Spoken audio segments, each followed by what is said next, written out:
Bridge to Terabithia by Katherine Paterson. Chapter 11. No. Something whirled around inside Jess's head. He opened his mouth, but it was dry and no words came out. He jerked his head from one face to the next for someone to help him. Finally, his father spoke, his big, rough hand stroking his wife's hair and his eyes downcast watching the motion. "They found a Burke girl this morning down in the creek." "No," he said, finding his voice. "Leslie wouldn't drown. She could swim real good." "That old rope you kids been swinging on broke." His father went quietly and relentlessly on. "They think she must have hit her head on something when she fell." "No." He shook his head. "No." His father looked up. "I'm real sorry, boy." "No!" Jess was yelling now. I don't believe you. You're lying to me."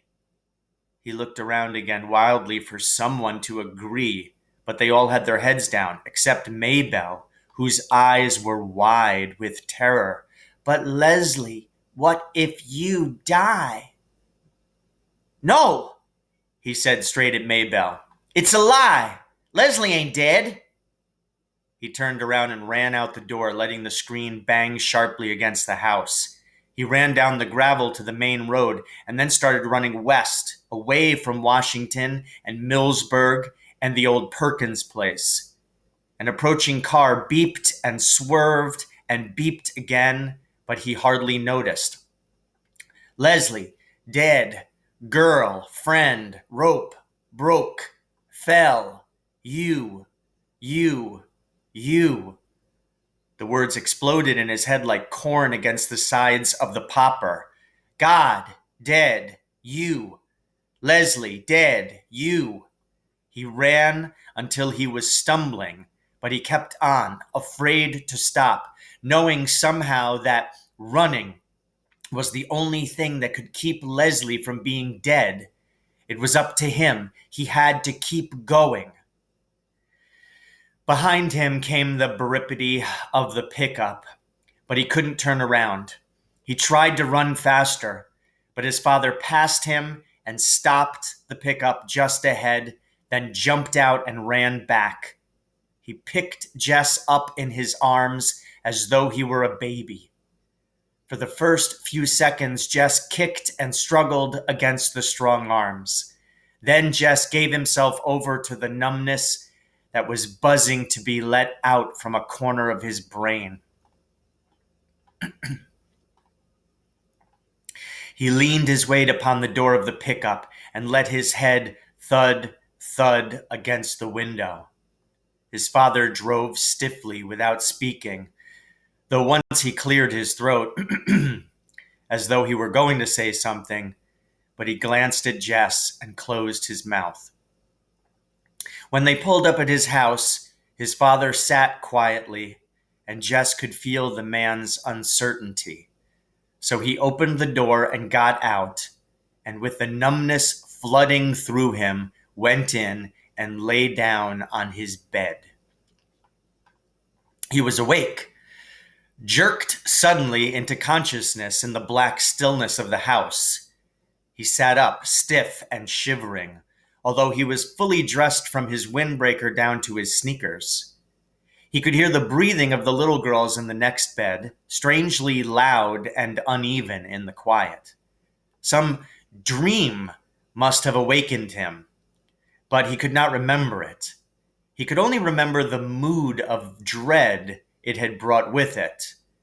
Through the curtainless window, he could see that the lopsided moon with hundreds of stars dancing in bright attendance. It came into his mind that someone had told him that Leslie was dead, but he knew now that that had been part of the dreadful dream. Leslie could not die any more than he himself could die. But the words turned over uneasily in his mind, like leaves stirred up by a cold wind.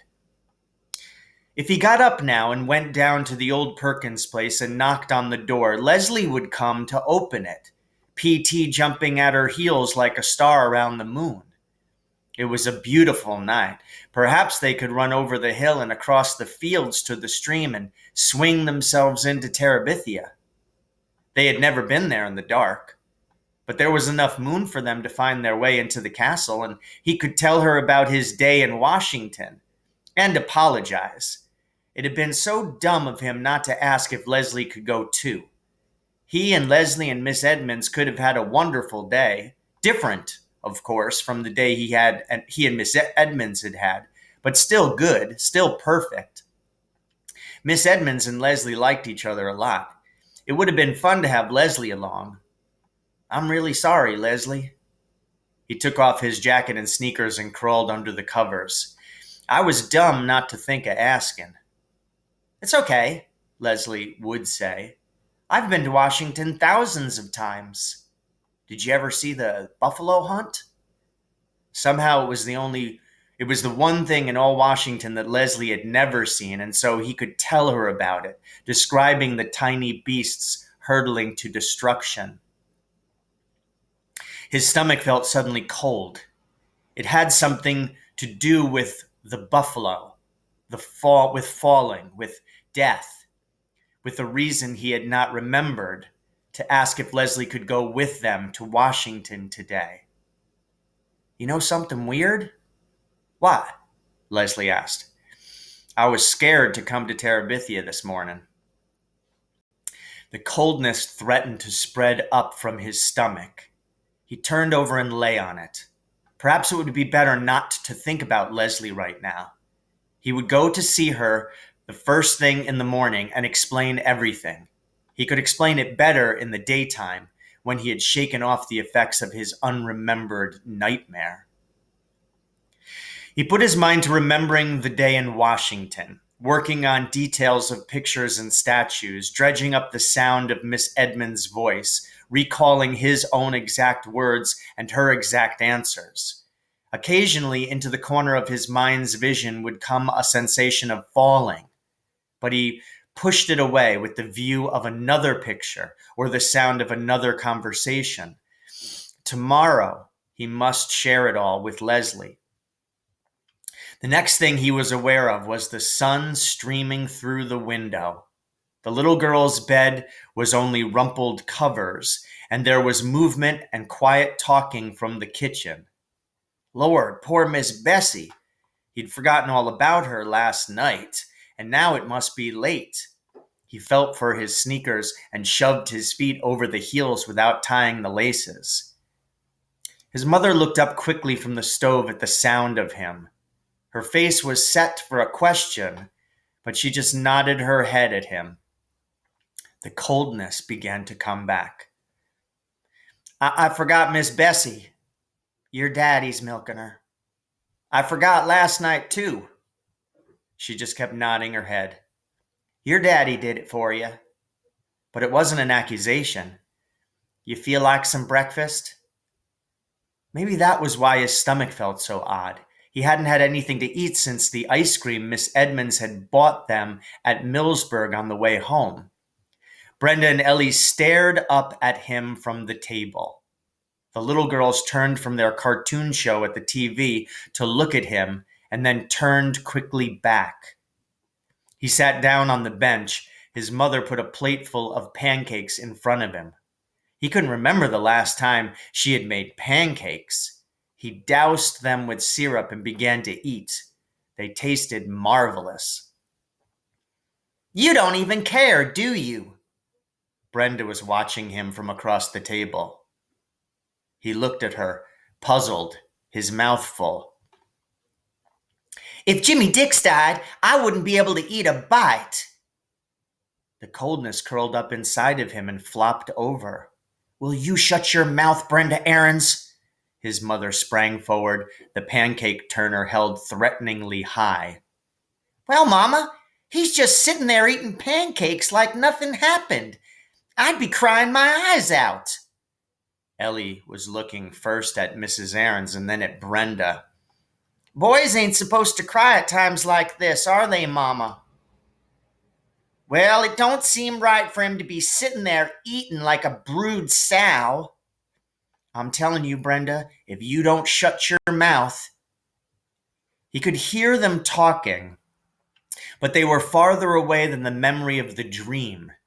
He ate and he chewed and he swallowed, and when his mother put 3 more pancakes on his plate, he ate them too. His father came in with the milk. He poured it carefully into the empty cider jugs and put them into the refrigerator.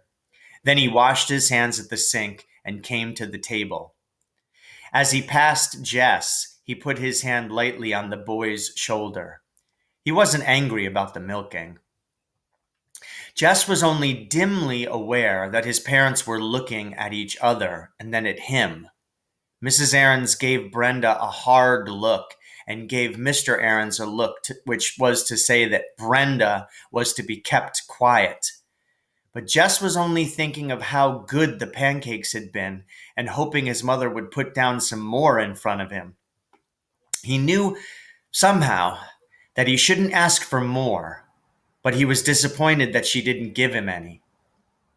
He thought then that he should get up and leave the table, but he wasn't sure where he was supposed to go or what he was supposed to do. Your mother and I thought we ought to go down to the neighbors and pay respects. His father cleared his throat. I think it would be fitting for you to come too. He stopped again. Seeing's you was the one that really knowed the little girl. Jess tried to understand what his father was saying to him, but he felt stupid. What little girl? He mumbled it, knowing it was the wrong thing to ask. Ellie and Brenda both gasped. His father leaned down the table and put his big hand on top of Jess's hand. He gave his wife a quick, troubled look, but she just stood there, her eyes full of pain, saying nothing. Your friend Leslie is dead, Jessie. You need to understand that. Jess slid his hand out from under his father's. He got up from the table. I know it ain't an easy thing, Jess could hear his father speaking as he went into the bedroom. He came back out with his windbreaker on. You ready to go now? His father got up quickly. His mother took off her apron and patted her hair. Maybelle jumped up from the rug. I want to go too, she said. I've never seen a dead person before. No. Maybelle sat down again as though slapped down by her mother's voice. We don't even know where she's laid out at, Maybelle, Mr. Aarons said more gently.